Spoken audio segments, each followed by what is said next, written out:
بالله من الشيطان الرجيم. بسم الله الرحمن الرحيم. صدر محترم، میری عزیز بہنوں اور بھائیوں،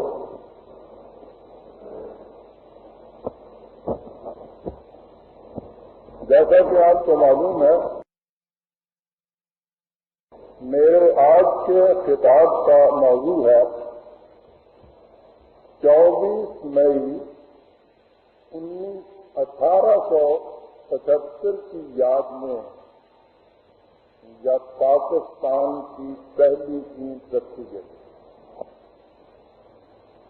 اس عنوان کو دیکھ کر میرے اکثر دوستوں نے یہ کہا کہ پاکستان کے متعلق اگر 1947 نہیں تو 1940 کہہ لیجیے کہ جب قوم نے لاہور میں مسلم لیگ کے سالانہ اجلاس میں اپنے اس عزم کا اظہار کیا تھا کہ ہم پاکستان بنا کر رہیں گے. اور پیچھے چلے جائیے تو 1930 تک پہنچ جائیے جب علامہ اقبال علیہ الرحمہ نے الہ آباد میں اپنے خطبہ صدارت میں اس تصور کو پہلے پیش کیا تھا.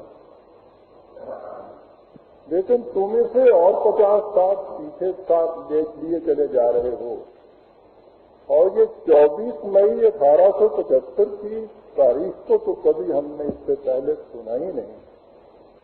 وہ ٹھیک کہتے تھے، سنتے کہتے تھے. حقیقت یہ ہے کہ ہماری اس جنگ آزادی کی تاریخ بدقسمتی سے ابھی تک ہمارے سامنے ہی نہیں آئی. اس لیے ہمیں معلوم ہی نہیں ہے کہ یہ کاروان ملت کن کن راہ گزروں سے گزرا، کون کون سے مراحل اس کے سامنے آئے، اس کے درخشندہ نشان راہ کون تھے، اور وہ کون سے قائدین اور مؤثرین تھے کہ جنہوں نے اس کاروان کو منزل مقصود تک پہنچایا. ہمیں ان کا پتہ ہی نہیں ہے. اگر وہ تاریخ سامنے آتی تو پھر اس سوال کے پوچھنے کی ضرورت ہی پیش نہ آتی کہ 24 مئی 1875 کی اہمیت کیا ہے. آج یہ بات آپ احباب کے سامنے آ جائے.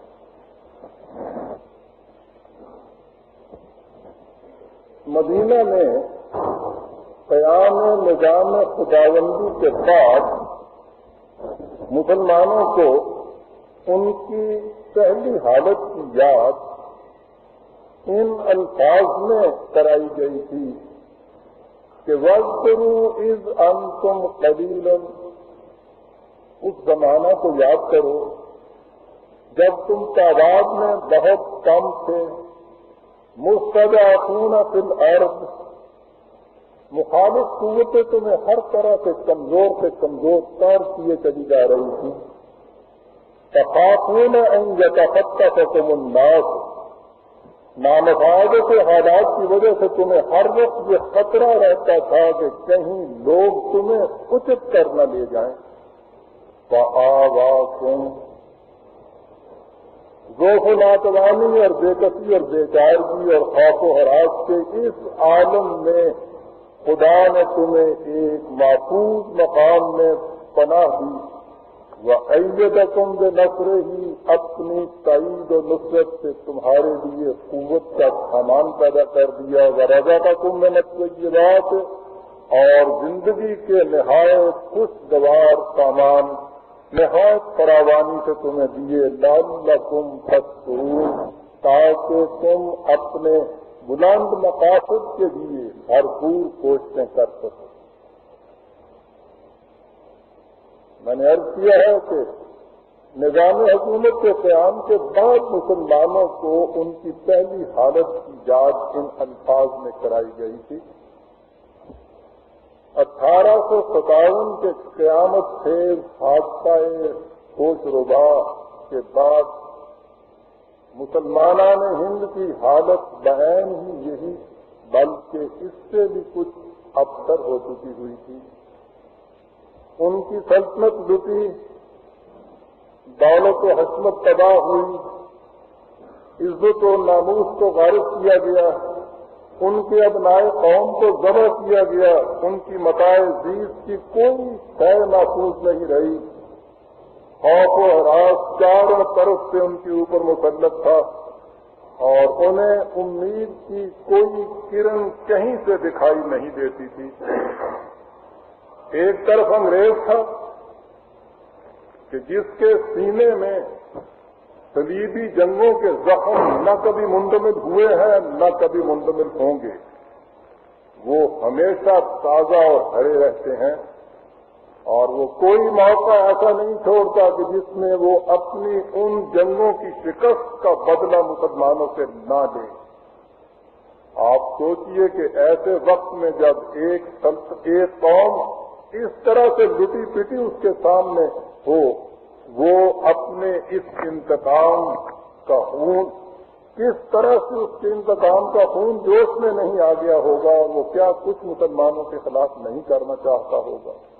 اور دوسری طرف ہندو تھا کہ جو اپنی 1000 سالہ غلامی کا انتقام ان مسلمانوں سے لینا چاہتا تھا، اور ان دونوں کی یہ مضموم کوششیں ایک مرکز پر مرکوز ہو گئی تھی کہ ہندوستان میں مسلمانوں کے جدا گانہ تشخص کو ختم کر دیا جائے، اور انہیں اگر زندہ رکھا جائے تو محض شودروں کی سی زندگی بسر کرنے کے لیے۔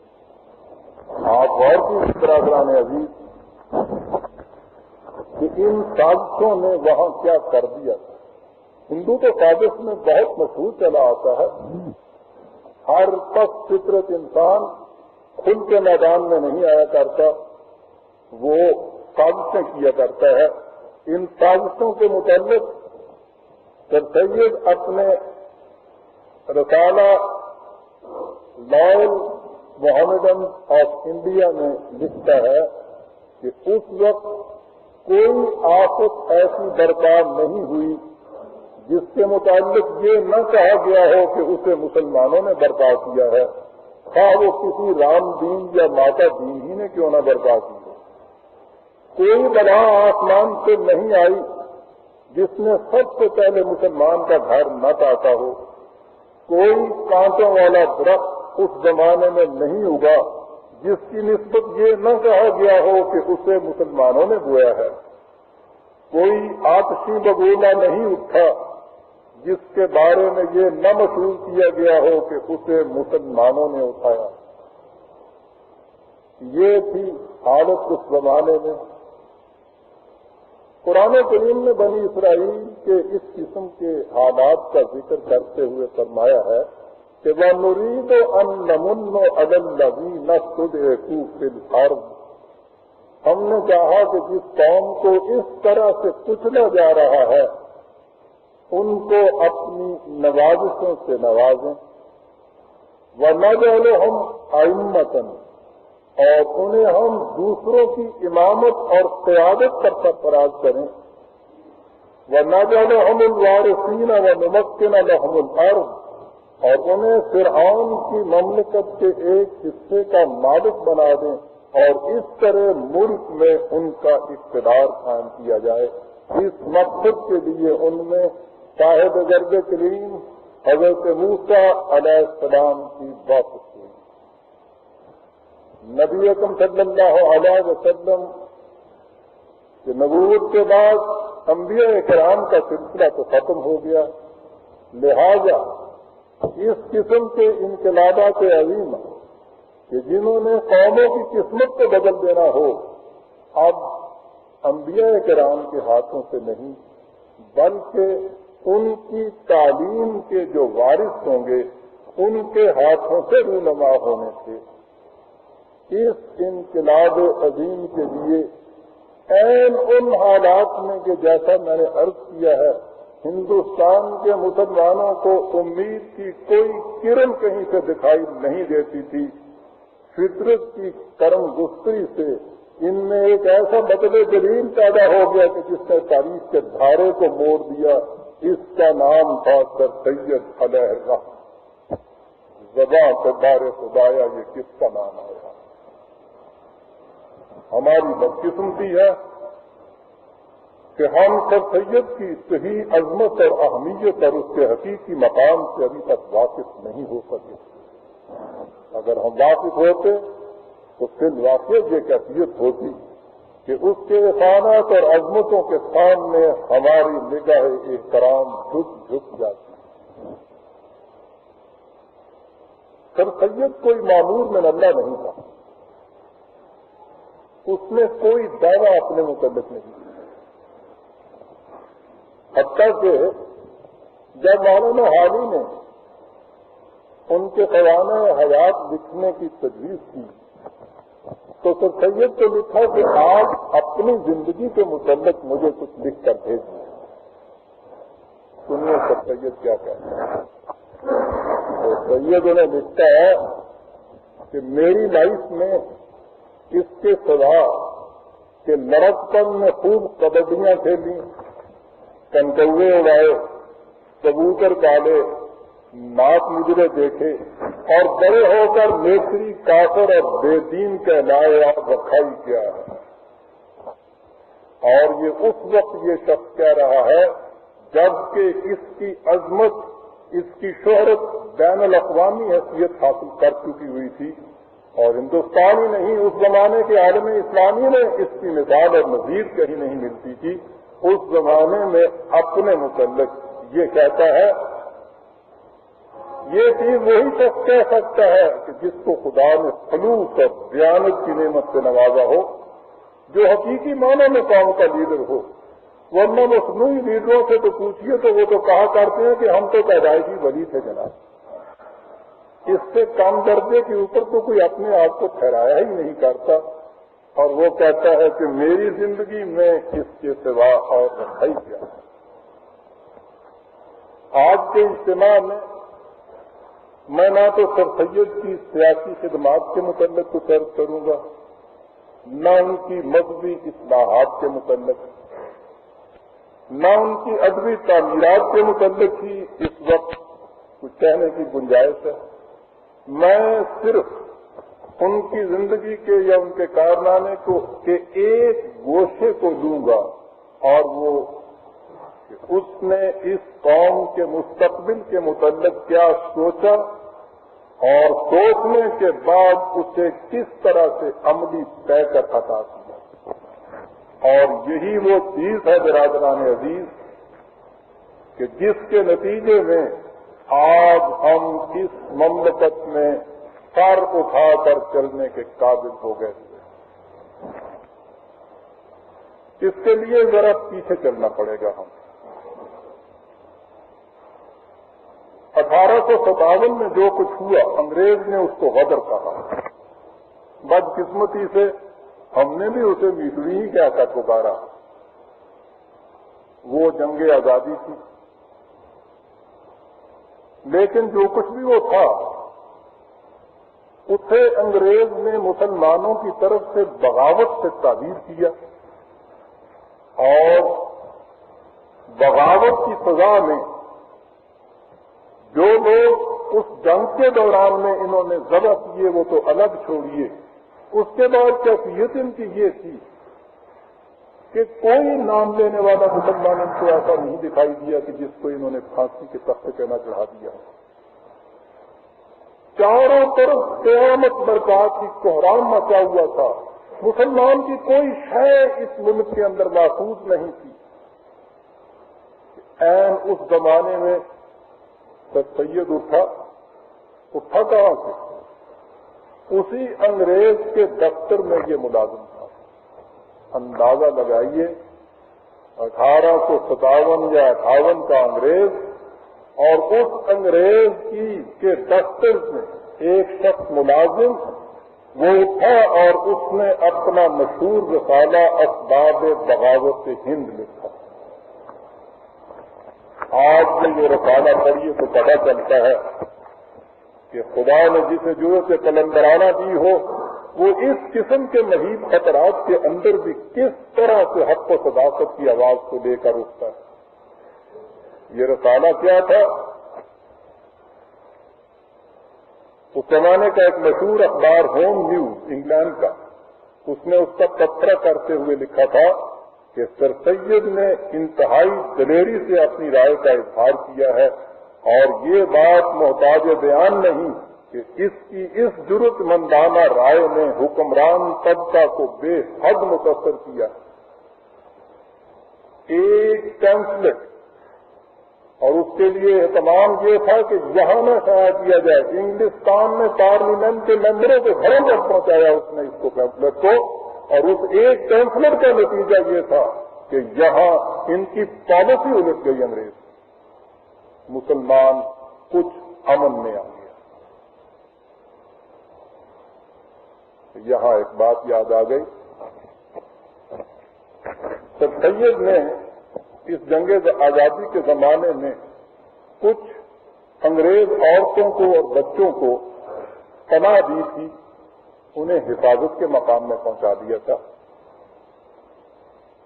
اس کے بعد انگریزی حکومت نے ان کی اس خدمت جلیلہ کا اعتراف کیا، اور اعتراف کے طور پر بجنور کے ایک بڑے خاندان تعلقہ دار کی ایک بہت بڑی جاگیر تھی، اسے سر سید کو دینا چاہا۔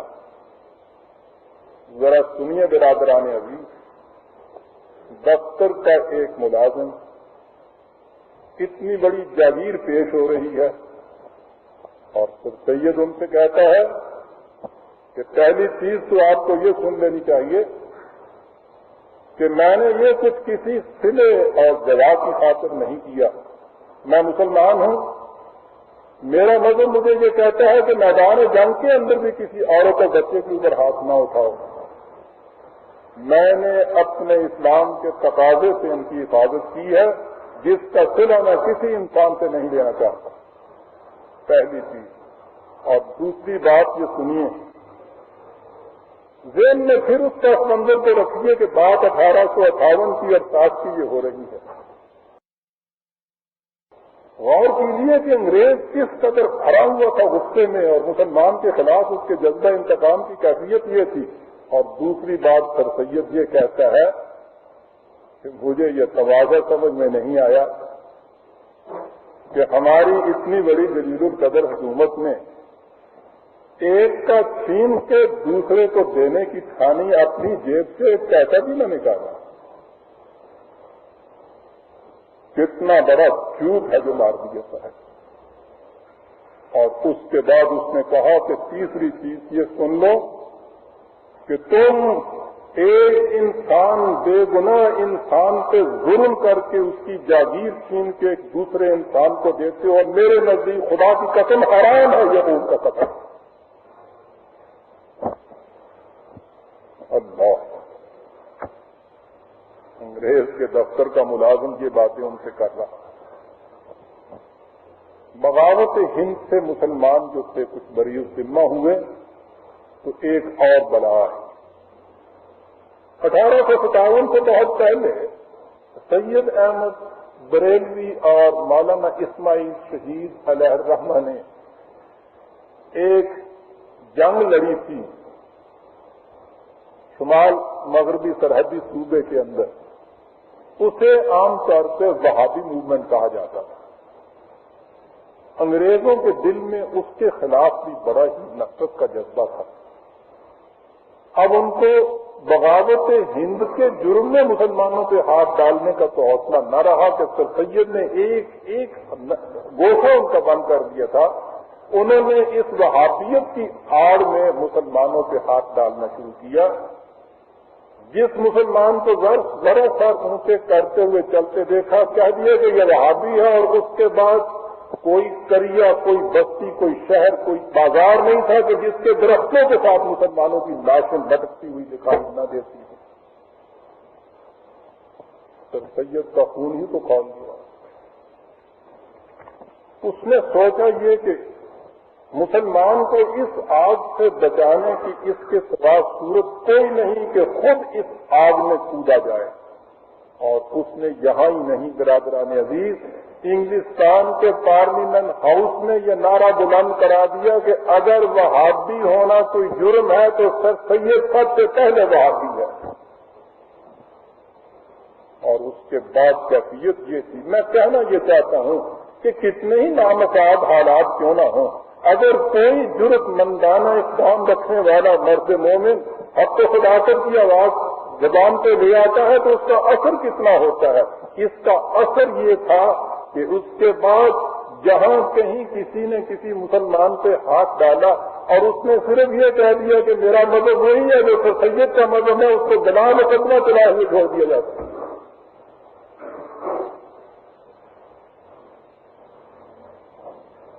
سر سید کے متعلق آج تک یہ مشہور کیا جاتا رہا، اور میں آگے چل کے بتاؤں گا کہ خیر سے یہ مشہور کرنے والے کون تھے. مشہور یہ کیا جاتا رہا انگریز کا پٹھو تھا، اور کس کے متعلق انہوں نے یہ مشہور نہیں کیا کہ انگریز کا پٹھو. سر سید انگریز کا پٹھو، اقبال انگریز کا پٹھو، جناح انگریز کا پٹھو. سب سے زیادہ مردان مجاہد تو یہی ہیں جو اپنی خانقاہوں حجروں سے باہر نہیں نکلتے کرتے. سر سید انگریز کا پٹھو. آگرہ میں یہ ملازم تھے. وہاں ایک نمائش کا اہتمام خود حکومت نے کیا، کمشنر اس انتظام کو کرتا تھا. ملازم سرکار ہونے کی جہت سے یہ بھی اس کمیٹی کے ممبر تھے جو اس کے انتظام کر رہے تھے. ایک دن ان کے ایک دوست نے آ کے ان سے کہا کہ وہاں نمائش میں جو نشست کا انتظام کیا گیا ہے اس کی صورت یہ ہے کہ ذرا سی جو اونچی جگہ ہے وہاں جو کرسیاں بچھائی گئی ہیں وہ انگریزوں کے لیے ہیں، اور نیچی جگہ جو ہے وہاں کی کرسیاں ہندوستانیوں کے لیے ہیں. تو سید کے سینے میں آگ ہی تو پھک گئے. سیدھا اٹھا اور جو اونچی کرسیاں رکھی ہوئی تھی سب سے پہلی کرسی پہ جا کے بیٹھ گئے. گورنمنٹ کا ملازم. کمشنر نے آگے یہ کہا کہ یہ کرسیاں جو ہیں یہ تو ریزرو کی ہوئی ہیں انگریزوں کے لیے. اس نے کہا کہ میرے خدا نے یہ کہا ہے کہ رنگ اور رنگ میں کوئی تمیز نہیں ہو سکتی، انسان سب برابر ہیں، میں اس تمیز کو نہیں روا رکھ سکتا. انہوں نے کہا کہ ہم یہاں نہیں بیٹھنے دیں گے. اس نے کہا کہ میں پھر اس نمائش میں شرکت نہیں کروں گا. ملازمت کی جہت سے اس کے اوپر ضروری تھا، ڈیوٹی تھی اس کی کہ اس نمائش میں وہ شریک ہوتا. وہاں سے اٹھا اور آگرے سے سیدھا علی گڑھ آ گیا.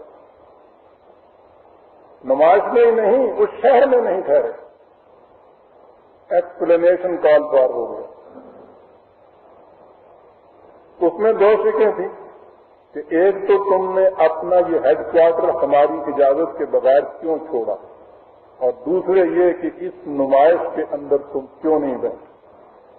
پہلی شک ایسی تھی کہ واقعی وہ گورنمنٹ سروینٹ کنڈکٹ رول کے اندر آ جاتی تھی. اس کے لیے تو انہوں نے کہا کہ یہ ٹھیک ہے. یہ بات ضابطے کے خلاف ہوئی کہ میں نے اجازت نہیں دی، اس کے لیے جو سزا بھی ضابطہ مجھے دے اس کے بھگتنے لیے تیار ہوں. لیکن دوسری چیز جو ہے کہ تم نمائش میں کیوں نہیں بیٹھے، میں کسی ایسے اجتماع میں جہاں انسان اور انسان کے درمیان فرق کیا جائے گا کبھی نہیں بیٹھوں گا جو تمہارا جیتا ہے کرنا. یہ تھا سر سید. آپ کو معلوم ہے کہ عین اس زمانے میں جبکہ حکومت انگریز کی حکومت کے نئے نئے قدم یہاں جم رہے تھے، یہ شخص کیا اعلان کرتا تھا. پہلے تو اس نے اپنے مسلمانوں کو لیا جن کی کیفیت یہ ہے کہ یہ ہمیشہ اپنے ماضی کو درخشندہ بتاتے ہوئے وہ جتنے بڑے بڑے سلاطین اور جتنے بڑے بڑے بادشاہ ہوئے ہیں ان کی قصیدہ مدیح گایا کرتے ہیں. قوم سے کہا کہ خدا کے لیے اب اس افسانہ ترازی کو بند کرو.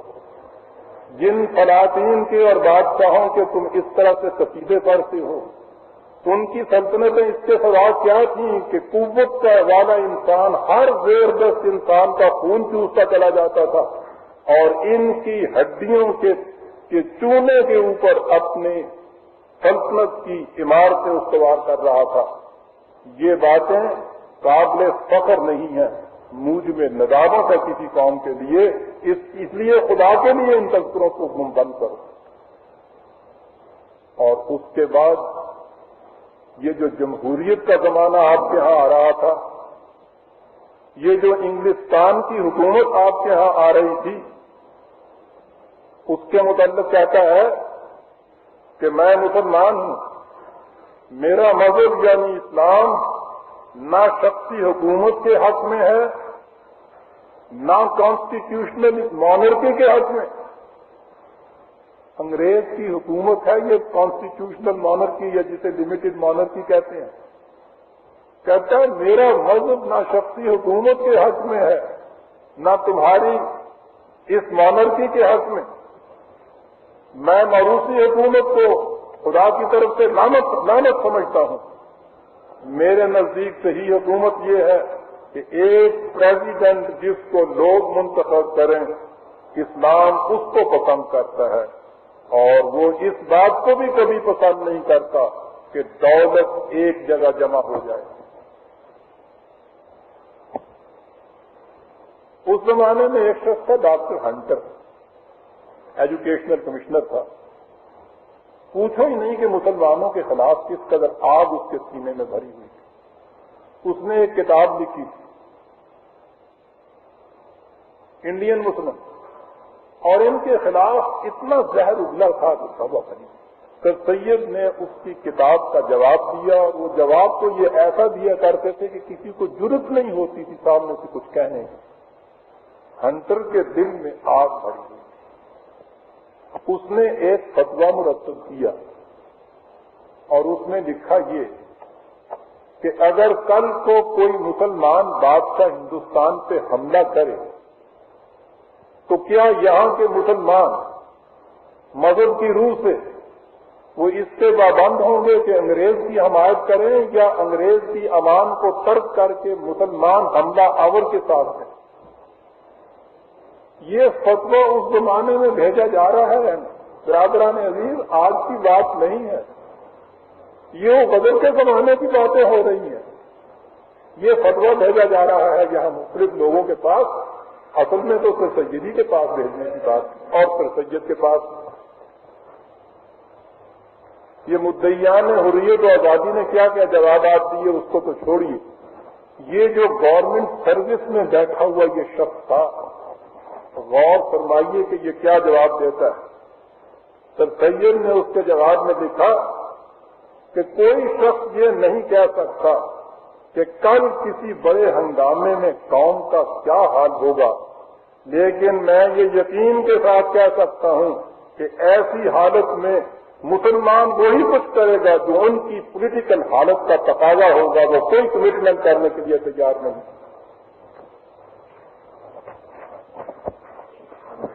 انگریز کو یہ جواب دیا جا رہا ہے۔ سر سید کے ان جرأت مندانہ اقدام سے مسلمانوں کو جہاں گوشہ عافیت مل گیا تو اس کے بعد اس نے یہ سوچنا شروع کیا کہ قوم کا مستقبل اب کیا ہو۔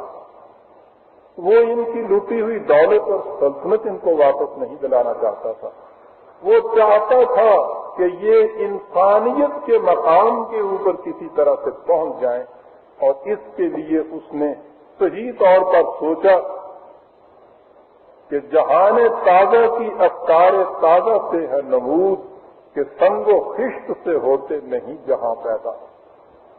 جب تک اس قوم میں افکار تازہ کی نمود نہیں ہوگی یہ قوم زندہ نہیں رہ سکتی، اور افکار تازہ کی نمود کے لیے اس کے سوا کوئی چارہ نہیں کہ اس قوم کو علوم جدیدہ سے روشناس کرایا جائے اور ان میں وہ تعلیم دی جائے کہ جس سے یہ واقف ہوں کہ دنیا میں کیا ہو رہا ہے اور انسانیت کی ساتھ کسے کہتے ہیں۔ وہ سلطنت لے کے نہیں دینا چاہتا تھا، اس نے کہا تھا کہ میں ایسے انسان پیدا کرنا چاہتا ہوں کہ سلطنت خود ان کے قدموں میں آ جائے۔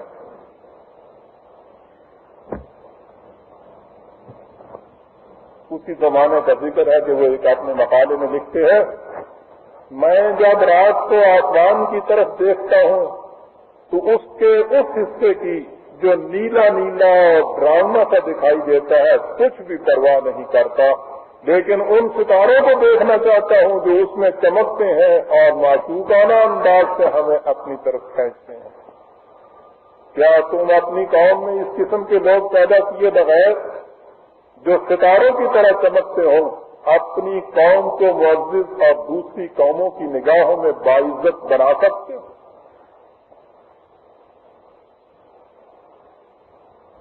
اس نیلے نیلے کالے کالے آسمان کو نہیں دیکھتا کہ جو ڈراؤنا کا ہے اس میں چمکنے والے ستاروں کی طرف میری نگاہیں جاتی ہیں. میں اس تاریک ماحول میں اس قسم کے ستارے پیدا کرنا چاہتا ہوں کہ جو قوم کی مستقبل کی درخشندگی کے ضامن بن جائیں. زمانہ وہ تھا کہ 1824 میں انگریزوں نے کلکتے میں ہندوؤں کے لیے سنسکرت کا کالج کھولنا چاہا تو ہندوؤں نے ریپرزنٹیشن کیا کہ ہمیں اب سنسکرت کا کالج نہ کھول کے دیجیے، ہمیں انگریزی کا کالج کھول کے دیجیے. آپ نے دیکھا یہ قوم کتنی دور رس نگاہ تھی اس قوم سے. میں کب کی بات کہہ رہا ہوں؟ 1824 کی بات. سنسکرت کالج کھل رہا ہے ہندو قوم کے لیے، ان کے مذہبی تقدس کے لیے ایک بنیاد بن رہی ہے، اور وہ قوم متفقہ طور پر ریپرزنٹیشن کر رہی ہے کہ سنسکرت کالج نہیں انگریزی کالج کھولیے. اور اس کے 11 برس بعد 1835 میں جب انگریزوں نے مسلمانوں کے لیے کالج کھولنے کی تجویز پیش کی تو یہاں پہ 800 علماء کرام اور رؤساء اقدام نے ایک معذر نامہ بھیجا اور اس میں کہا کہ چونکہ انگریزی پڑھنا ہمارے مذہب میں حرام ہے، ہمارے لیے انگریزی کا کالج نہیں کھل سکتا.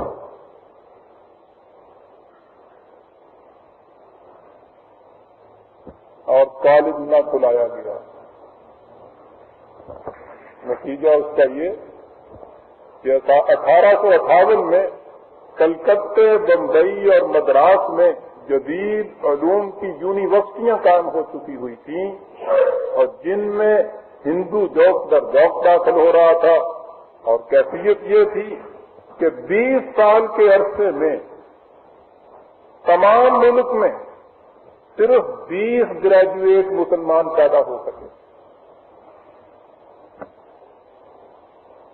ان یونیورسٹیوں سے نکلے ہوئے غیر مسلم آہستہ آہستہ حکومت کی مشینری کے اندر گھستے چلے جا رہے تھے اور اپنا اثر پیدا کیے چلے جا رہے تھے. لیکن مسلمانوں کے ہر ممبر اور محراب سے یہ آواز نکلتی تھی کہ انگریزی پڑھنا حرام ہے. مسلمان کو اس طرح سے دھکے دے دے کہ یہاں سے پیچھے رکھا گیا.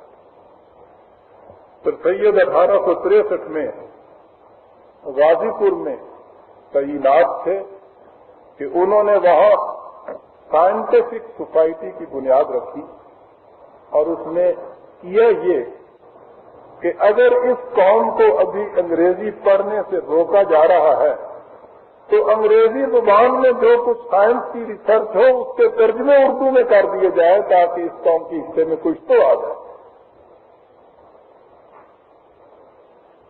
پہلی سائنٹیفک سوسائٹی. اس کے بعد پھر سید نے دوسرا قدم اٹھایا کہ وہیں ایک چھوٹا سا مقامی مدرسہ قائم کیا. ڈرتے ڈرتے جھجکتے ہوئے کہ معلوم نہیں کہ کتنی سخت اس کے خلاف مخالفت ہوگی. اس کے دل میں درد کتنا تھا ان چیزوں کے متعلق.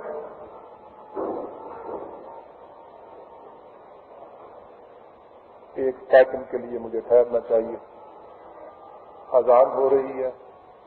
بارش کہ اس چھوٹے سے مقامی مدرسے کا سنگ بنیاد رکھتے وقت سر سید نے جو دعا مانگی تھی وہ آج بھی اپنے اندر توبہ گداز کی ایک دنیا لیے ہوئے ہے. اس نے کہا کہ اے خدا، ہم میں روز بروز علم کی کمی اور جہالت کی تاریکی کی ترقی ہوتی چلی جا رہی ہے.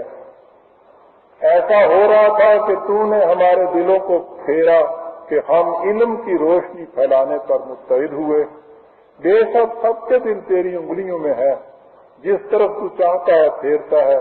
ہم سب تیرا شکر ادا کرتے ہیں کہ تو نے ہمارے دلوں کو ایسے کاموں کی طرف پھیرا جو صرف ہمارے ہی لیے مفید نہیں بلکہ ہمارے بعد جو بہت سی نسلیں آنے والی ہیں ان کے لیے بھی ایک روشنی ہے. اے خدا تو خوب جانتا ہے کہ یہ مدرسہ جس کا پتھر آج ہم تیرے نام سے رکھ رہے ہیں تیری مخلوق کے فائدے کے لیے رکھا ہے. تو اپنے فضل سے اپنے نام پر اسے قبول فرما اور جیسا کہ تو نے خوبی سے اس کا آغاز کیا ہے اسی طرح بخیر اس کا انجام کر. ربنا تقبل منا انک انت السمیع العلیم. ان دعاؤں کے ساتھ اس مدرسے کا سنگ بنیاد رکھا غازی پور کے اندر.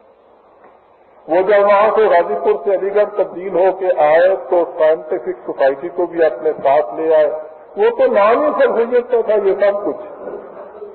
یہاں آ کے انہوں نے علی گڑھ انسٹیٹیوٹ گزٹ اپنا ماہوار رسالہ شائع کیا جو آخر تک جاری رہا اور اس رسالے میں شائع شدہ مضامین بتا رہے ہیں کہ آج سے 100 سال پہلے کا سر سید اس انداز سے لکھ رہا تھا جیسے وہ آج بیٹھا ہوا ان باتوں کے متعلق گفتگو کر رہا. سائنس اور علوم جدیدہ کے متعلق اس قدر محققانہ مضامین اس کے اندر شائع ہوتے تھے اس رسالے کے اندر. اس طرح سے اس نے آہستہ آہستہ مسلمانوں کو اس طرف متوجہ کیا کہ دنیا میں آج ہو کیا رہا ہے ذرا دیکھو تو صحیح. لیکن اس نے یہ سوچ لیا کہ تعلیم میں اگلا قدم مؤثر نہیں اٹھایا جا سکتا جب تک کہ میں خود یورپ جا کر نہ دیکھوں کہ وہاں تعلیم کس انداز سے دی جاتی ہے اور اس کے اصول کیا ہے. یہ وہ شخص ہے جو خود انگریزی نہیں پڑھا ہوا. اول نمازہ فرمائیے ایسے شخص کا.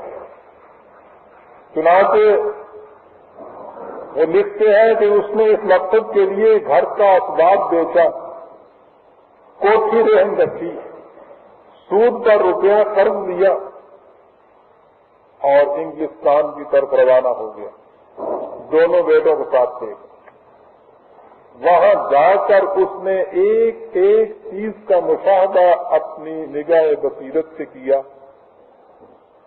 اس کے متعلق وہاں سے یہ لکھتے ہیں اپنے ایک دوست کو خط میں کہ میں آپ کو یقین دلاتا ہوں کہ جب میں نے کوئی عمدہ چیز دیکھی, جب کبھی عالموں اور مہذب لوگوں کو دیکھا, جب کبھی علمی مجلسیں دیکھی, جہاں کہیں عمدہ مکانات دیکھے, جب کبھی عمدہ پھول دیکھے, جب کبھی کھیل کود اور عیش و آرام کے جلسے دیکھے, یہاں تک کہ جب کوئی خوبصورت شخص دیکھا تو مجھ کو ہمیشہ اپنا وطن اور اپنی قوم یاد آئی اور نہایت رنج ہوا کہ ہماری قوم ایسی کیوں نہیں.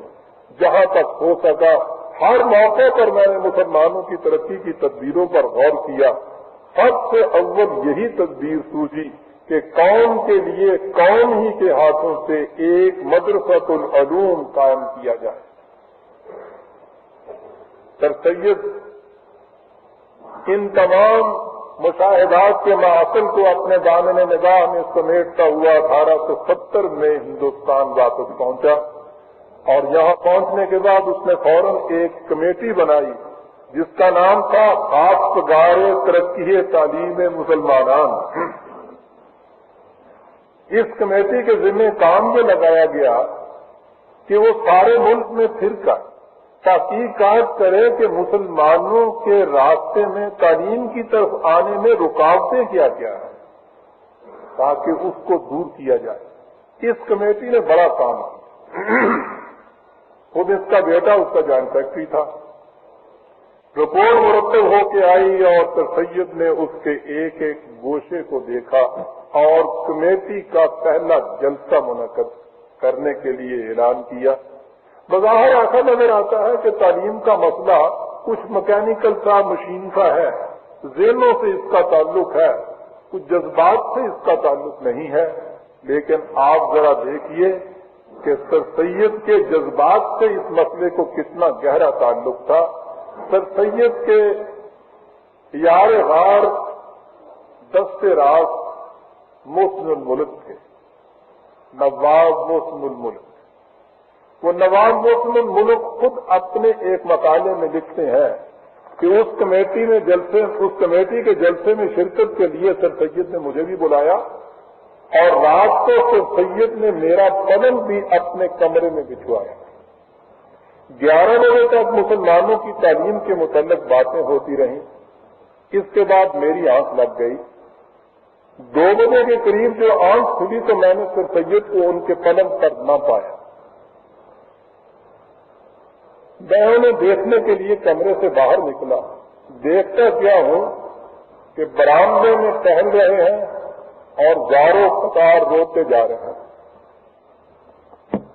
میں نے گھبرا کر پوچھا کہ کیا خدا نخواستہ کہیں سے کوئی افسوسناک خبر آئی ہے؟ یہ سن کر اور زیادہ رونے لگے اور کہا کہ اس سے زیادہ اور کیا مصیبت ہو سکتی ہے کہ مسلمان بگڑ گئے، بگڑتے جا رہے ہیں اور کوئی صورت ان کی بھلائی کی مجھے نظر نہیں آتی. میری ساری رات اسی طرح سے روتے گزر گئی ہے. اندازہ لگائیے کتنے بڑے درد کو لیے ہوئے دل میں یہ شخص یہ چیزیں کر رہا تھا. نواب محسن الملک کہتے ہیں کہ سر سید کی یہ حالت دیکھ کر جو کیفیت میرے دل پر گزری اس کو بیان نہیں کر سکتا، اور جو عظمت اس شخص کی اس دن سے میرے دل میں بیٹھی ہوئی ہے اس کو میں ہی جانتا ہوں. یقیناً یہ شخص ایسا تھا کہ اس کی عظمت دل میں بیٹھتی تو پھر نکلتی نہیں.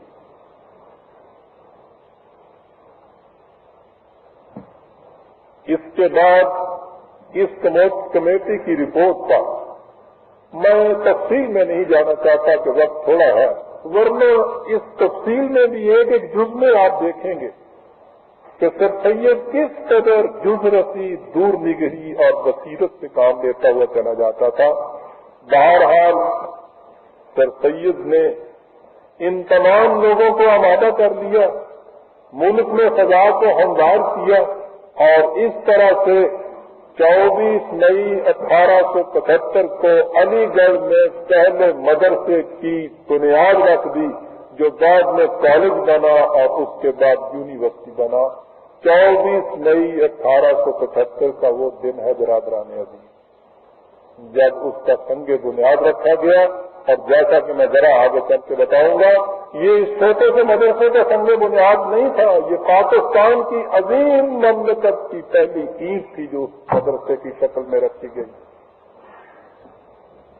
اس کے بعد سر سید نے محسوس کیا کہ اب ملازمت میں رہتے ہوئے یہ کام نہیں ہو سکتا، ملازمت سے پینشن دے.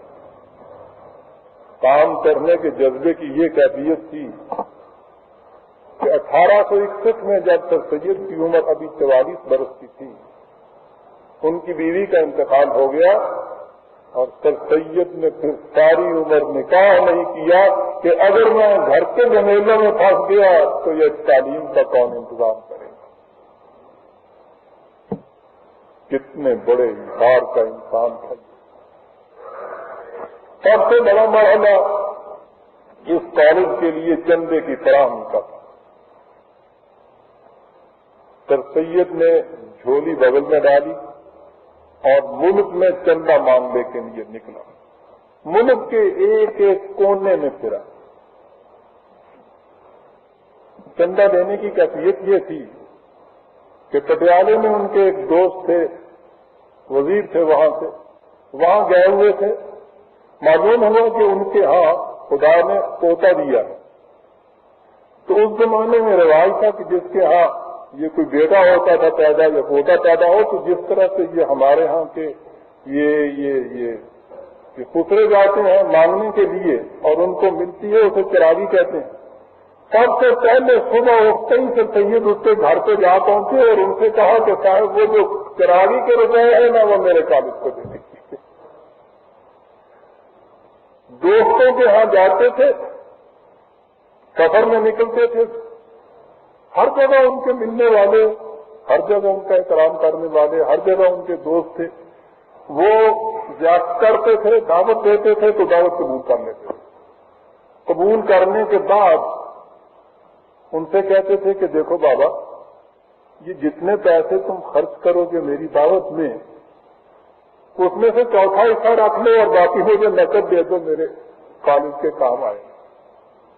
اس سے نقد پیسے لے لیتے اور تندور سے اپنی روٹی آپ کھا لیتے. ان کا ایک دوست دور دراز کے سفر سے واپس آیا، وہ اترا تو ان کے یہاں اس زمانے میں رواج تھا وہ امام زامن کا روپیہ باندھا کرتے تھے، اور جب خیریت سے آ جاتے تھے تو وہ روپیہ خیرات میں دے دیا کرتے تھے.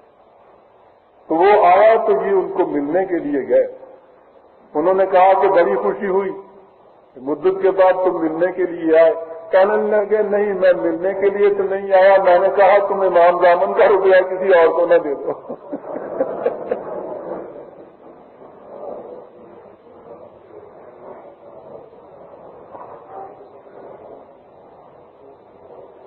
ایک ایک شخص سے اس نے اس طرح سے مانا کہ خود ہی ایک دفعہ اپنے ایک دوست کو خط میں لکھتے ہیں کہ ہمارا تو اب حال یہ ہو گیا ہے کہ ہمارے دوست بھی اب ہم سے ملتے ہوئے ڈرتے ہیں کہ کچھ سوال نہ کر بیٹھے، ہماری تو صورت ہی ہم سوال ہو گئی ہے. اپنے ایک دوست سے ایک دن بڑی ضرورت تھی کالج کے لیے تو کچھ پیسے مانگے، تو اس نے کچھ بدمزہ سا ہو کر کہا کہ ہم تو چندہ دیتے دیتے تھک گئے، آپ مانگتے مانگتے تھکے نہیں ہیں. سر سید نے کہا کہ ارے میاں، اب کوئی دن میں ہم مر جائیں گے، پھر تم سے چندہ کون مانگے گا؟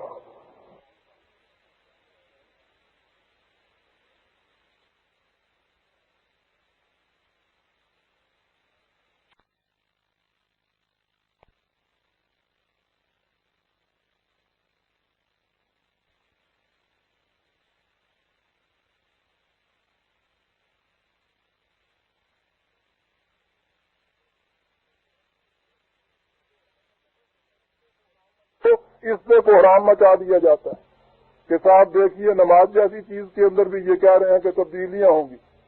تبدیلیاں کاہے کے لیے کہی جا رہی ہیں؟ انتشار میں وحدت پیدا کرنے کے لیے، تفرقہ میں توحید پیدا کرنے کے لیے. یہاں وحدت میں تفرقہ پیدا کرنے کے لیے جزیات کے اندر فرق ہو گیا. ان جزیات کو کسی طرح سے سمٹا تم سے چندہ کون مانگے گا؟ اور اس کے بعد دونوں دوست رونے لگے اور اس نے جی بھر کے چندہ دے دیا. ان کی کیفیت یہ تھی کہ ایک دوست کو جو دیرینہ دوست تھے اس کو لکھ دیا کہ آپ لوگوں کو یہ سمجھ لینا چاہیے کہ میرے رشتہ داری کے اور میرے دوستانہ تعلقات صرف کالج کی وجہ سے، اگر تم کالج کے کام میں حصہ نہیں لیتے تو میری کوئی دوستی تمہارے ساتھ نہیں. چندہ مانگنے کی اور بھی بڑی تدابیر اختیار کیا کرتے تھے. کبھی دوستوں کی کتابیں لے لیتے، جو ان کو تحفہ تن دیتے ان کو بیچنا شروع کرتے. علی گڑھ کی نمائش میں خود اپنی کتابوں کی دکان کھولی اور کتابوں کے دکان پر خود کتابیں بیچنے کے لیے بیٹھے. سب سے پہلے ان کی تصویر چھپی تو اس تصویر کو جا کے لوگوں کے پاس بیچا کالج کے لیے.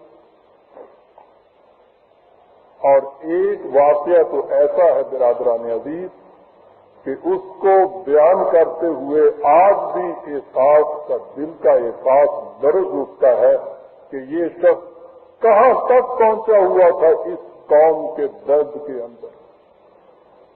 کچھ غریب طالب علم تھے جن کے لیے کتابیں خریدنی تھی اور وظیفے دینے تھے، اور کالج کے پاس فنڈ نہیں تھا اس کے لیے.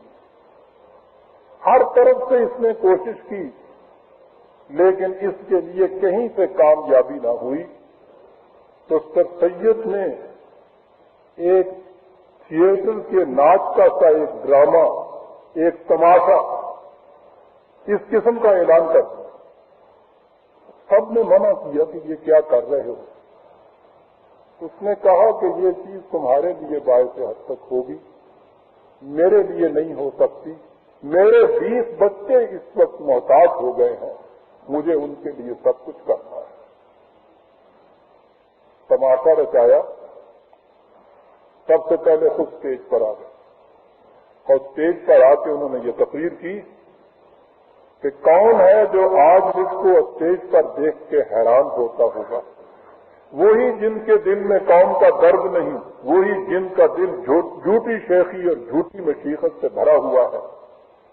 اس قوم پر جو شرمناک باتوں کو اپنی شیخی اور افتخار کا باعث سمجھے اور جو کام قوم اور انسان کی بھلائی کے لیے کیے جائیں ان کو بے عزتی کے کام سمجھے۔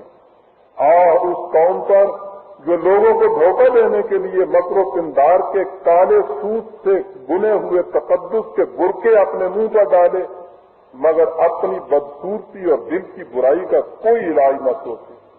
اس قوم پر کہ وہ دوسروں کو ذلت اور نسبت کے سمندر میں ڈوبتا ہوا دیکھے اور خود کنارے پر بیٹھا ہنستا رہے، اپنے گھر میں کھلے خزانے ایسی بے شرمی اور بے حیائی کے کام کرے جن سے بے شرمی اور بے حیائی بھی شرما جائے، لیکن قوم کی بھلائی کے کام کو شرم اور نفرین کا کام سمجھے۔ یہ تقریر کی اور اس کے بعد کہتے ہیں کہ سامعین میں سے کسی من چلے نے یہ کہہ دیا کہ سر سید اگر خود گا کر غزل سناؤ تو پھر چندہ دیتے ہیں، کہاں بتاؤ کیا دیتے ہو؟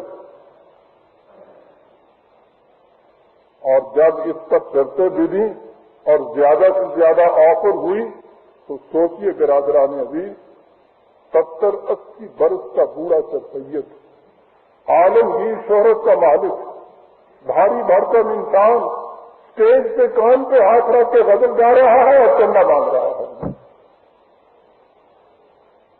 ولایت سے واپس آیا، ولایت سے واپس آئے تو یہاں مشہور کر دیا۔ اب میں آگے چل کے بتاؤں گا کہ کیا کیا اس کے خلاف مشہور کیا جاتا تھا۔ مشہور کیا گیا کہ انگریزوں نے سر سید کا سر 10,000 روپے میں خرید لیا ہے، مرنے کے بعد اس کا سر کاٹ کے لے جائیں گے اور وہاں میوزیم میں رکھیں گے۔ کسی نے سر سید سے کہا کہ یہ بات ہو گئی، کہنے لگا سبحان اللہ، خدا کرے یہ خبر سچی نکلے، یہ سر کہ مرنے کے بعد جسے کیڑوں نے کھا جانا ہے، تم 10,000 کہتے ہو، خدا کی قسم اگر کوئی 10 روپے بھی اس سے میرے کالج کے اندر تو میرا سر کاٹ کے لے جائے۔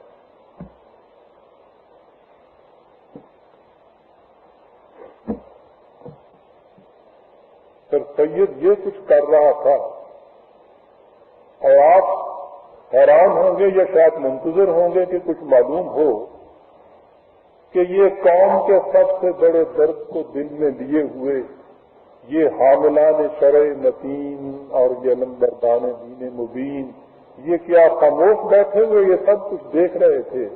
آپ کیا سمجھ سکتے ہیں؟ یہ خاموش بیٹھنے والے لوگ ہیں۔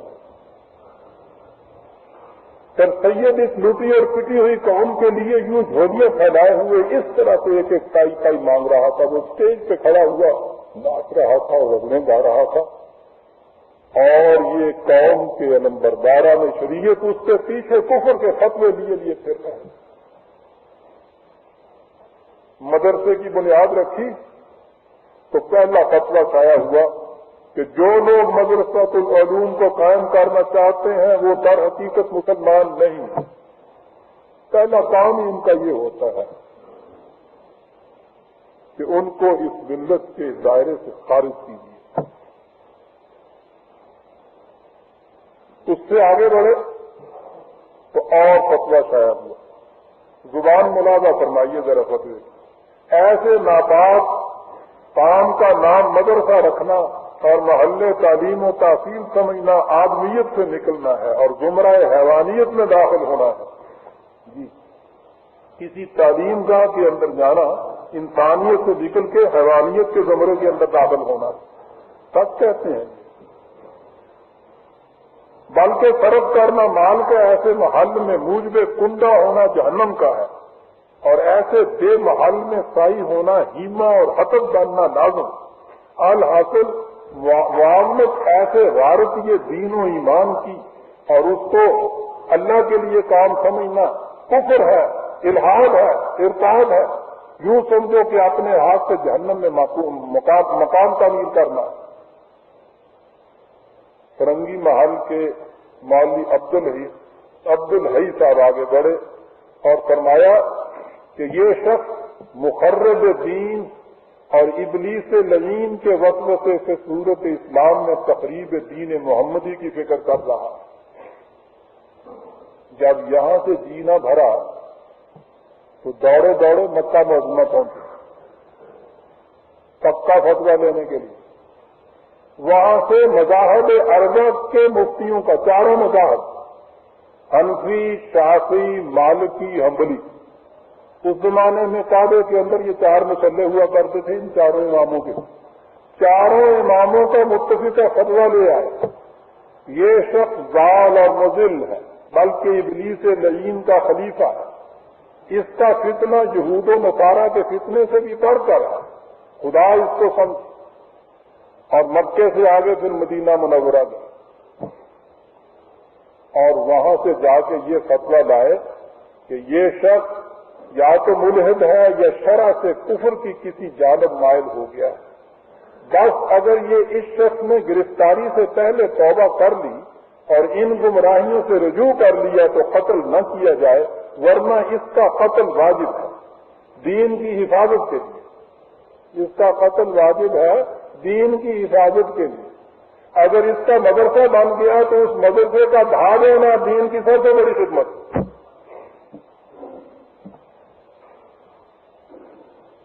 مکہ معظمہ اور مدینہ منورہ سے فتوے منگائے چلے جائیں، یہ جہاں جاتا ہے اس کے پیچھے یہ فتووں کی ڈگڈگی لے کے پہنچ جاتا ہے۔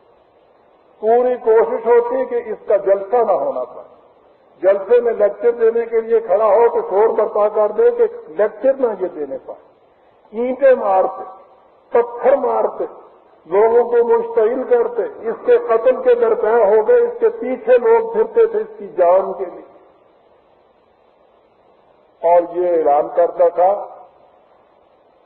کہ بھائی اگر مجھے مارنا ہی ہے تو اتنی سی بات کرو، بڑے سے بڑے ڈاکو کے بھی سر کی کوئی قیمت سرکار یا حکومت رکھا کرتی ہے، میرے سر کی کوئی قیمت رکھ لے، وہ قیمت داخل کر دو کالوں کے خزانے کے اندر، خدا کی قدم خود سر کر کے کاٹ کے دے دوں گا۔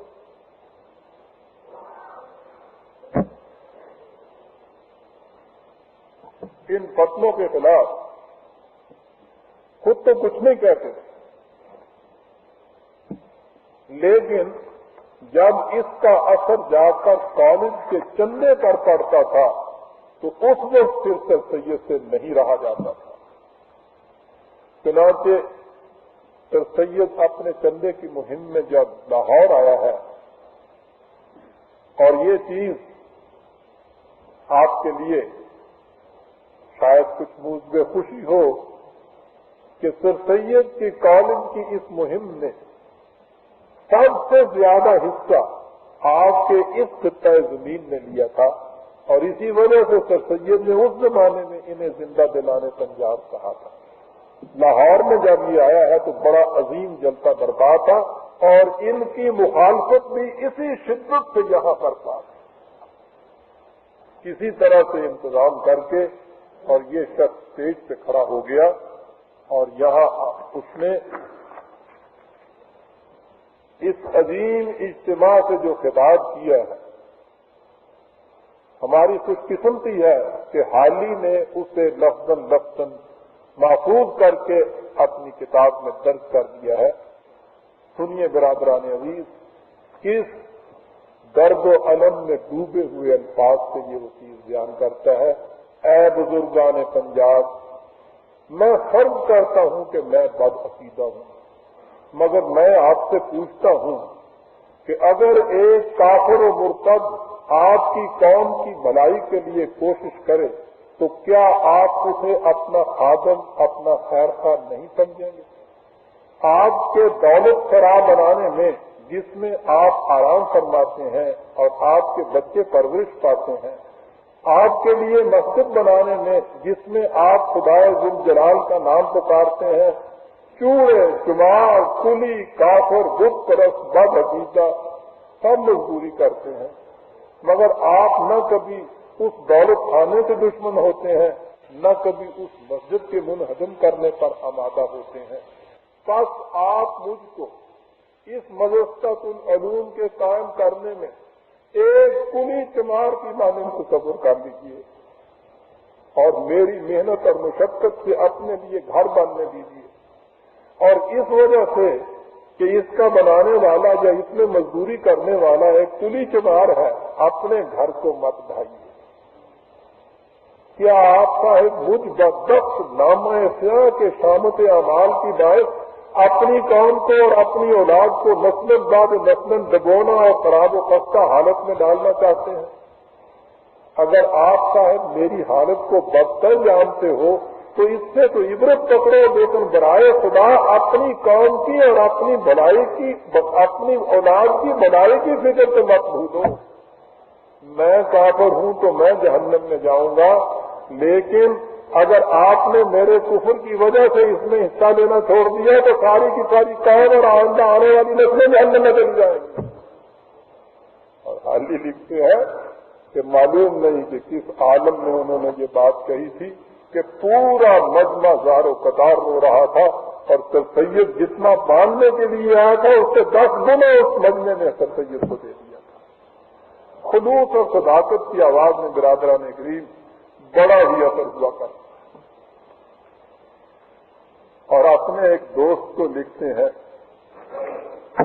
ان فتووں کے جواب میں کہ اب تو خدا ہاتھ نہیں آتا، جناب رسول اللہ صلی اللہ علیہ وسلم موجود نہیں، ورنہ میں ان میں سے ایک ایک کا ہاتھ پکڑ کر ان میں سے ایک ایک کا ہاتھ پکڑ کر ان کے سامنے لے جاتا اور کہتا کہ اے خدا، اے جناب رسول خدا، محاکمہ کرو تم کہ مجھ میں اور ان میں، اور پھر بتاؤ کہ تمہارا دوست دار آخر کون ہے، میں گناہگار یا یہ دیندار، اور انشاءاللہ اگر خدا سچ ہے اور قیامت درست ہے تو یہ مار کا ہو کر رہے گا۔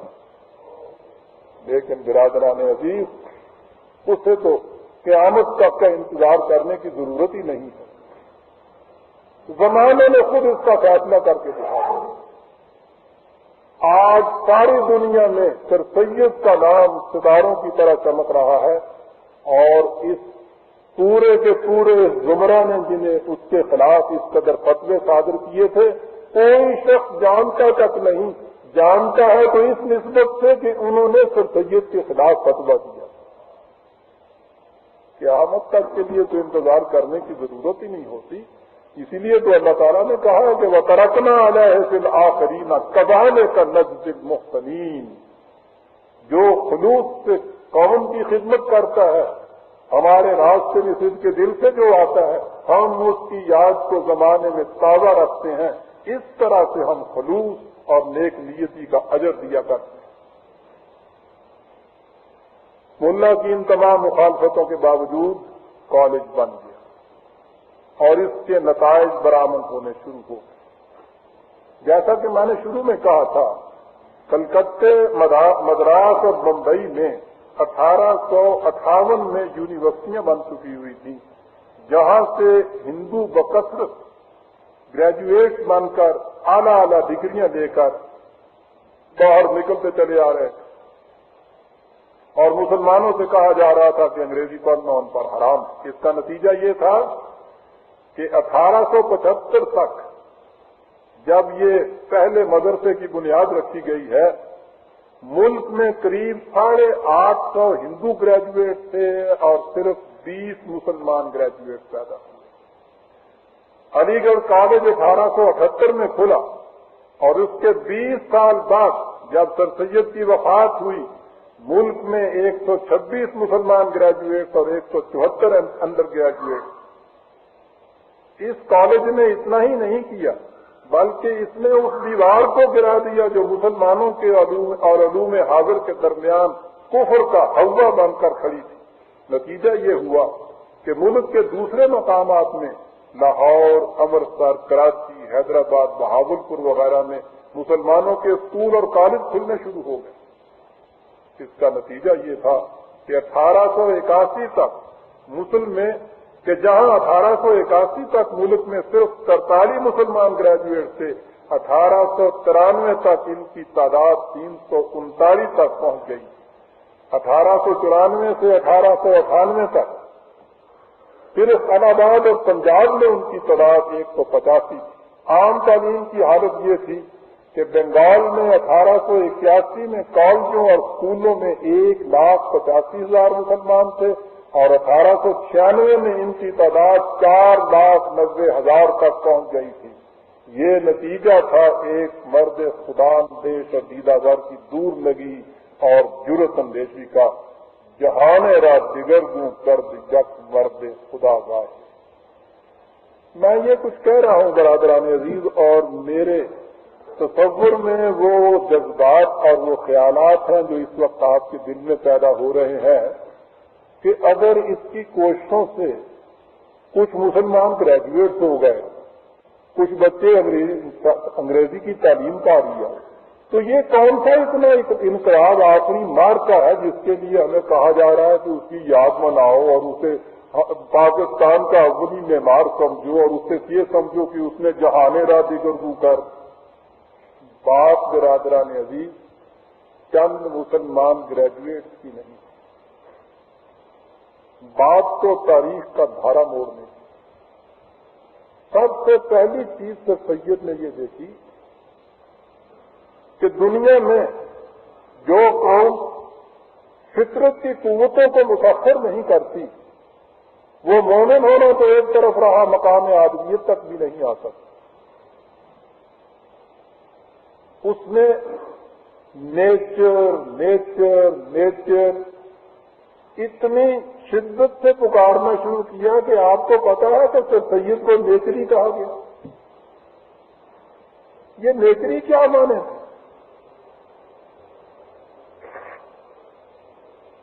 وہ مسلمان کو قدم قدم پر نیچر کے نوٹ، نیچر کی قوتیں، نیچر کی تفصیل، ان چیزوں کی طرف وہ بلاتا تھا۔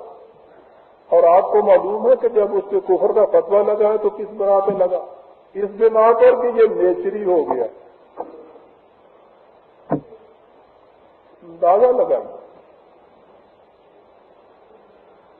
اور ذرا سوچیے اس مرد مجاہد کو کہ کس ہجوم بلا میں اس کو کام کرنا پڑ رہا ہے۔ وہ تفسیر فطرت کی طرف بلا رہا ہے کہ جہاں سے قرآن شروع کرتا ہے آدم کا قصہ اور کہہ رہا ہے کہ ملائکہ نے اس کو سجدہ کیا، وہ فطرت کی قوتوں کو مسخر کرنے کے لیے دعوت دے رہا ہے اور اس کو اس بنا پر کافر کہا جا رہا ہے کہ یہ نیچری ہو گیا ہے۔ برادران عزیز، اگر سر سید فطرت کی قوتوں کے دروازے اس طرح سے اس قوم کے سامنے نہ کھولتا تو آپ سوچئے کہ آج ہمارا اور آپ کا حشر یہاں کیا ہو۔ مسلمانوں کے ہی ان ملکوں کو ذرا دیکھ لیجئے کہ جنہوں نے تعلیم میں حصہ کوئی نہیں لیا، ان کی کیفیت کیا ہے؟ لمبی کوتل سے ذرا آگے جائیے، پورے افغانستان میں ایک سڑک نہیں ملتی آپ کو، ریل تو بہت بڑی دور کی چیز ہے چاہوں۔ یہ کیا ہے؟ اس لیے کہ سارے ملک کے اندر کل تک ابھی ایک شخص بھی ایسا نہیں تھا کہ جس نے علوم حاضرہ میں کوئی تحصیل حاصل کی ہو، اور یہاں جو ہم اتنے بڑے آگے جڑ کر فنے خواہ بنے پھرتے ہیں وہ سر سید کی جوتیوں کا صدقہ ہے کہ اس نے اس زمانے میں خود نیچری بن کے کفر کے فتوے لیے اور قوم کو نیچر سے وہ متعارف کرا دیا۔ اور دوسری چیز اس کی نگاہ بصیرت نے یہ دیکھ لی تھی کہ اب زمانے میں مادی قوتوں کے بھروسے پر حکومتیں قائم نہیں ہو سکتی، اس کے ساتھ ذہنی صلاحیتوں کی بڑی ضرورت ہے، اور ذہنی صلاحیتیں نشو و نما نہیں پا سکتی جب تک کہ انسان اپنے زمانے کی علمی سطح کے اوپر نہ پہنچا ہوا ہو۔ اس لیے اس نے مسلمان سے کہا کہ یاد رکھو، تم کبھی اپنے آپ کو مسلمان نہیں کہلا سکتے جب تک کہ تم دنیا بھر کا علم حاصل نہ کرو۔ تمہارے رسول نے تو تم سے یہ کہا تھا کہ علم حاصل کرو، خواہ اس کے لیے چین تک کیوں نہ جانا پڑے، اور میں تو تمہارے گھر کے اندر تمہیں علم کی طرف دعوت دیتا ہوں۔ عزیزان من، ذرا سوچیے، اس گوشے سے بھی ذرا سوچیے کہ اگر سر سید قوم کو اس طرف نہ لاتا اور ان سے علوم جدیدہ کے اور انگریزی کی تعلیم کے دروازے ملا کی ان کفر کے فتووں کی بنا پر بند رہتے تو آج ہمارا حشر یہاں کیا ہو. اس ملک میں اس کے بعد نہ محمد علی پیدا ہوتا، نہ شوکت علی پیدا ہوتا، نہ اقبال ہوتا، نہ جناح ہوتا، نہ یہ موومنٹ ہوتی، نہ پاکستان ہوتا، نہ پاکستان ہوتا، نہ ہم اور آپ ہوتے. جہان را دیگرگوں کرد یک مرد خدا کا ہے. لہذا یہ بات نہیں کہ سر سید نے گریجویٹ پیدا کیے، سر سید نے مسلمان گریجویٹ پیدا کیے. اس نے اپنے کالج میں جو سب سے پہلے خطبہ دیا تھا اس میں لکھا تھا، بچوں کو خطاب کر کے کہتا ہے یاد رکھو سب سے سچا کلمہ لا الہ الا اللہ محمد الرسول اللہ ہے. اسی پر یقین رکھنے کی بدولت ہماری قوم ہے. اگر تم نے سب کچھ کیا اور اس پر یقین نہ کیا تو تم ہماری قوم نہ رہے. پھر اگر تم آسمان کے ستارے بھی ہو گئے تو کیا؟ مجھے امید ہے کہ تم علم اور اسلام دونوں کے نمونے ہوگے اور جبھی ہماری قوم کو حقیقی عزت نصیب ہوگی. اس قسم کے یہ گریجویٹس نکلے تھے. بات تو یہ چھوٹی سی ہے، واقعہ تو معمولی سا ہے، لیکن نظر آتا ہے کہ سر سید نے ڈسپلن کتنا پیدا کیا ہوا تھا اپنے ان نوجوانوں کے اندر، اور اسلامی شعار کا کتنی بڑی تعظیم تھی ان کے دل کے اندر. غالباً 1898 کا واقعہ ہے. سر سید کی وفات ہو چکی تھی یا ذرا اس سے پہلے. علی گڑھ کرکٹ میں بہت نامور ہو گیا ہوا، دور دور تک اس کی بھاگ بیٹھی ہوئی. نینی تال میں ایک کرکٹ کا میچ ہو رہا تھا سول سروس اینڈ علی گڑھ 11 کے درمیان. سول سروس کی ٹیم ساری آئی سی ایس کی ٹیم، انگریزوں کی ٹیم. مشتاق ان کا مشہور بالر تھا، وہ بالنگ کر رہا تھا. جمعے کا دن تھا. اتفاق ایسا ہوا کہ مشتاق نے بالنگ کے لیے بال ہاتھ میں لے کے ہاتھ اونچا کیا اور ادھر سے اذان کی آواز اس کے کان میں آئی. یہ ہاتھ آگے بڑھنے کی بجائے پیچھے گیا، گیند چھوڑ دیا اور کھڑا ہو گیا. پورا انگریزوں کا مجمع اس طرف دیکھ کے اشرف کر رہا تھا. یہ تھی تربیت اس سر سید کی کہ جس کو ملحد بے دین مرتد اور پتہ نہیں کیا کیا کہا جا رہا تھا.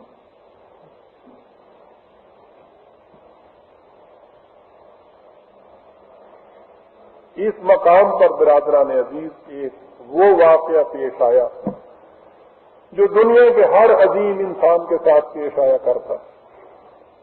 سر سید کی شہرت نصف النہار تک پہنچ چکی ہوئی تھی. چرچل نے ایک جگہ لکھا ہے کہ دنیا میں جو لوگ بڑی عظمتوں پر پہنچتے ہیں ان کی خوبیاں کیا ہوتی ہیں.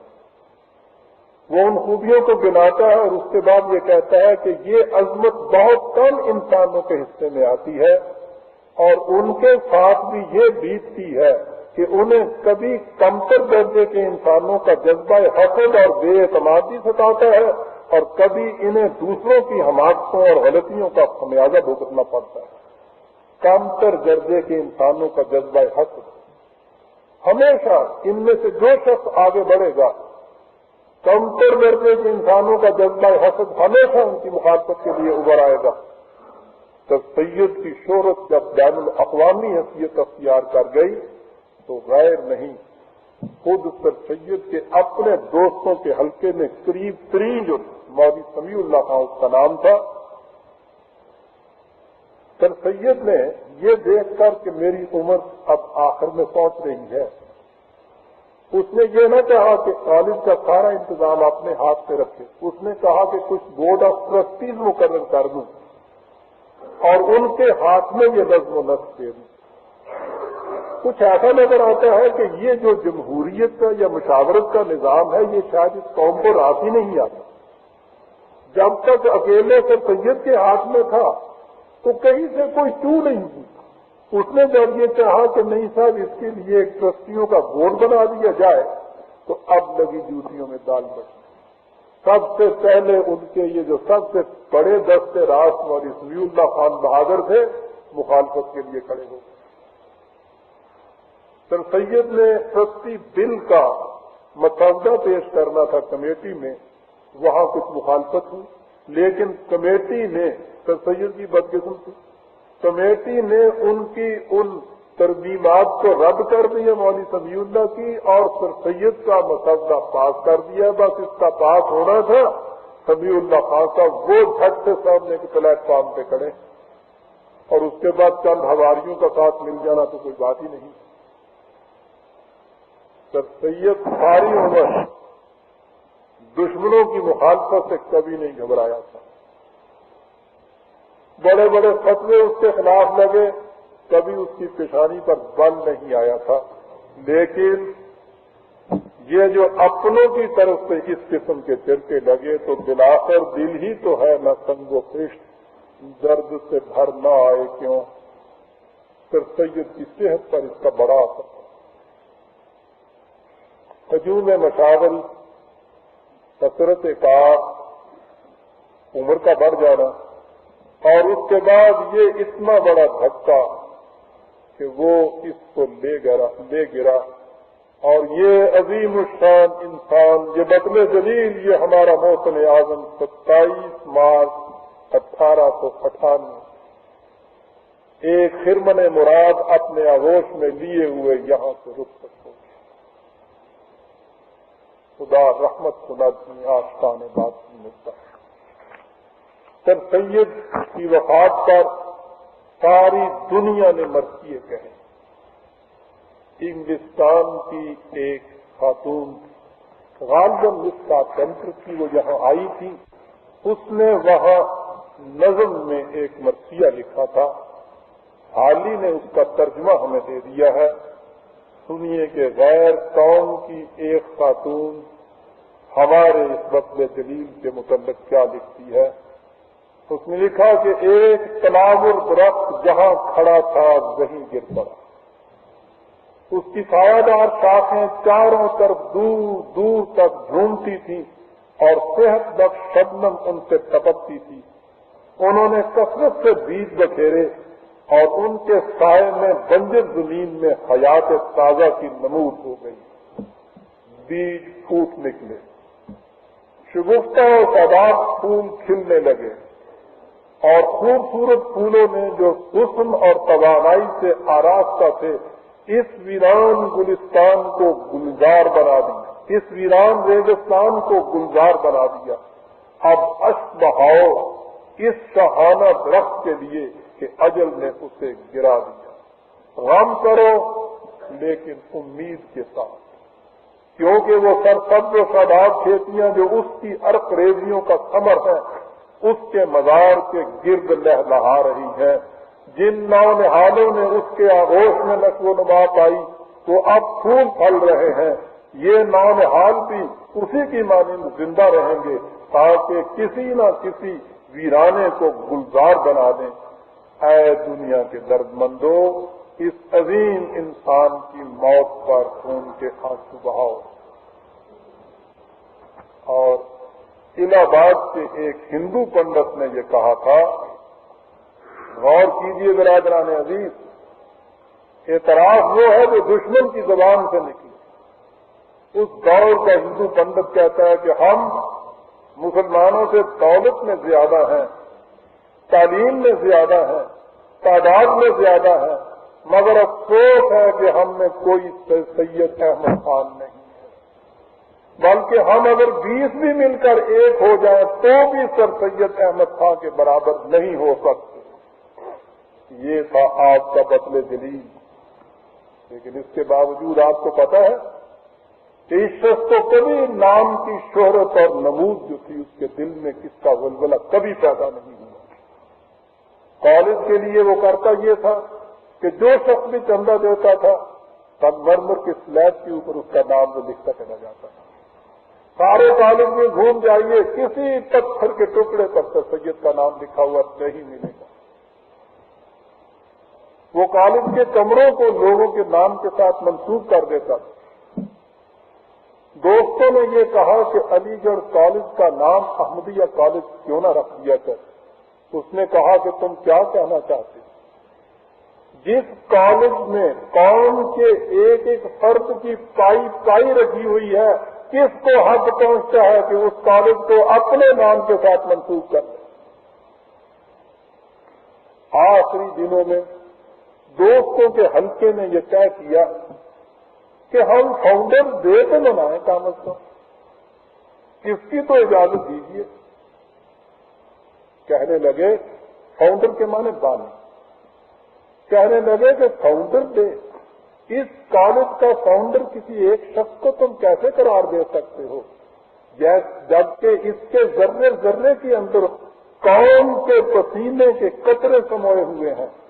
ارے منانا ہے، سنیے سر سید کن عظمتوں کا مالک، منانا ہے تو فاؤنڈر ڈے نہ منائیے، فاؤنڈیشن ڈے منائیے۔ بات ان کے کہنے پر 24 مئی 1875 کا فاؤنڈیشن ڈے یوم تاسیس سر سید کی زندگی میں پہلی مرتبہ اور آخری مرتبہ بنایا گیا۔ اور برادران عزیز، یہی ہے وہ تاریخ کے اندر چمکتا ہوا دن جس کی یاد منانے کے لیے ہم اور آپ آج یہاں اکٹھے ہوئے ہیں۔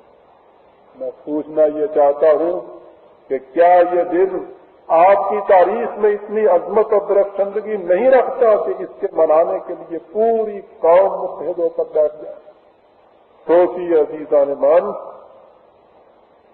کہ سر سید کا اگر یہ کارنامہ آپ کے ہاں نہ ہوتا، ہماری کیفیت کیا ہوتی؟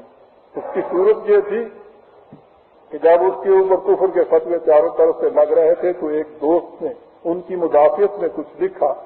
اسے لکھتے ہیں کہ مجھے تم کہاں تک بچاؤ گے، میں تو حد سے تیر ہائے ملامت ہو گیا ہوں اور روز بروز ہوتا جاؤں گا۔ شاید میرے بعد کوئی زمانہ آئے جب لوگ میری دل سوزی کی قدر کریں۔ اور دنیا میں ہر بڑے انسان کے ساتھ یہی ہوا برادران عزیز، اس کے زمانے میں اس کی قدر نہیں کی، آنے والے زمانے میں اس کی ہمیشہ قدر کی۔ یہ لوگ در حقیقت اپنے زمانے سے بہت پہلے پیدا ہو جاتے ہیں، وہ زمانے کے امام ہوتے ہیں، جو جو دور گزرتا ہے ان کی عظمتیں نکھرتی ہوئی ابھرتی ہوئی سامنے آ جاتی ہیں۔ حقیقت یہ ہے کہ قطب مینار کے نیچے کھڑے ہو کے آپ اس کی بلندی کا اندازہ نہیں کر سکتے، جو جو آپ پیچھے ہٹتے چلے جائیں گے نظر آتا جائے گا کہ وہ کتنا اونچا ہے۔